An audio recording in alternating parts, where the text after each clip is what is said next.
সিকিমের সেখানে ভয়াবহ পরিস্থিতি চুংথামে হ্রদ হেঁটে ভয়াবহ বিপত্তি বিস্তীর্ণ এলাকা জলমগ্ন হয়ে পড়েছে। জলস্তর তিস্তার ক্রমশই বাড়ছে, ফলে উত্তর এবং পূর্ব সিকিমে হাই অ্যালার্ট জারি রয়েছে। কালিম্পংয়ের মল্লি বাজারে সেখানে তিস্তা গর্ভে তলিয়ে গেছে 10 নম্বর জাতীয় সড়কের একাংশ।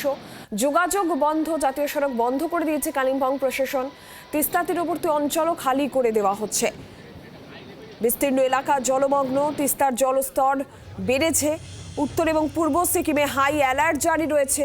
কালিম্পংয়ের মল্লি বাজারে তিস্তা গর্ভে তলিয়ে গিয়েছে 10 নম্বর জাতীয় সড়কের একাংশ।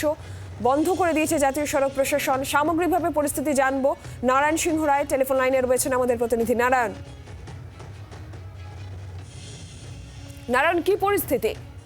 গত কয়েকদিনের প্রবল বৃষ্টির ফলে কিন্তু ব্যাপক ক্ষতির মুখে এবং তিস্তার জল ফুলে ফেঁপে উঠেছে এবং বেশ কিছু ড্যামের জল ছাড়ার ফলেই কিন্তু এই বিপত্তি বলে জানা গেছে। সিকিমের বেশ কিছু শহর এই মুহূর্তে তিস্তার জলের কবলে, বাড়িতে জল ঢুকে গেছে। পাশাপাশি সিকিমে তো রয়েছে, তার পাশাপাশি কিন্তু কালিম্পং জেলার তিস্তা বাজার, মল্লি এবং মল্লির কাছে যে জাতীয় সড়ক 10 অর্থাৎ সিকিম থেকে শিলিগুড়ি যে লাইফ লাইন, মল্লির কাছে লিকুভির বলে যে জায়গা আছে সেখানে এবং তার থেকে 100 মিটার দূরে দু জায়গায় জাতীয় সড়ক 10 একেবারে তিস্তার কবলে এই মুহূর্তে পুরোপুরি বন্ধ রয়েছে। কারণ বহু এলাকায় ধস পড়েছে, রাস্তায় ক্ষতি হয়েছে, রাস্তা নেই বললেই চলে। এবং তিস্তা পারে যেই সমস্ত পাহাড়ি তিস্তা পারে যেই সমস্ত বসবাসকারী, তাদের ইতিমধ্যেই প্রশাসন থেকে সরিয়ে নেওয়া হয়েছে এবং বেশিরভাগ বাড়িতেই জল ঢুকে গেছে। এবং পাহাড়ের যে শহরগুলি রয়েছে অর্থাৎ সিকিমের যে তিস্তা পাড়ে যে শহরগুলি রয়েছে সেই সমস্ত বাড়ির ভেতরে কিন্তু জল ঢুকে গেছে এবং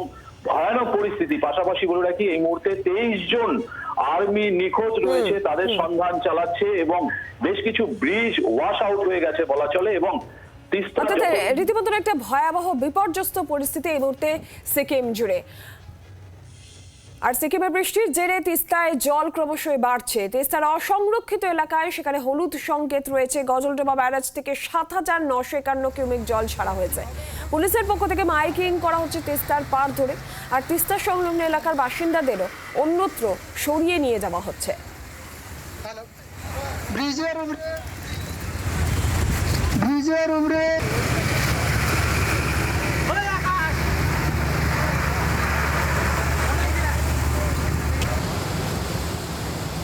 এখানে তো আজকে কালকে অ্যাকচুয়ালি রাতেবেলায় জানতে পেরেছি যে প্রচন্ড পরিমাণে পাহাড়ে নাকি ব্রিজ কি ভেঙেছে।